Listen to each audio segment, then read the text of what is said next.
This is my trade recap for today. Ended up having a break-even day, minus $48, basically a break-even day.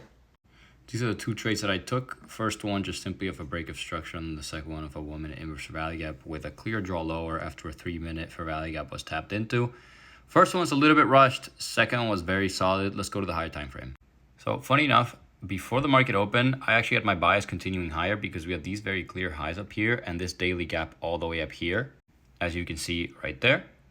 However, we just shit the bed completely without any retrace, which was shown as lower time frame in a second. We actually broke 4-hour structure right here once we closed past this 4-hour candle right here. So all I was waiting for is just a retrace into this large move down and then continuation lower, probably to this low and this low. Just like I said, we had a big move down of the market open where we didn't really make any good retraces until the halfway point of this range, other than right here. This then allowed me to understand, okay, perfect, this is the retrace I was waiting for. I kind of wanted to go a little bit higher because we had a 15-minute fair value gap up here, which we hadn't tapped into yet, but I'm perfectly okay with this retrace. I saw this large move down and I was about to enter, but to be honest, I think that I was waiting for just a little bit of a retrace into this gap to confirm the continuation lower, which is exactly what we got right here.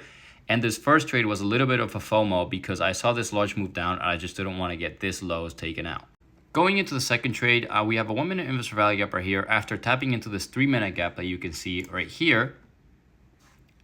And then we saw continuation lower, we inverse down here, which is not the best entry to be honest, but it is what it is. And I had my lows, my target at these lows right here because I wasn't quite sure if we were going to continue chopping around and I didn't want to get stopped out just like I did right here.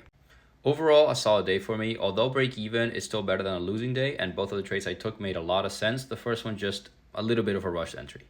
If you want to learn how to trade, check out my YouTube. Will always be free.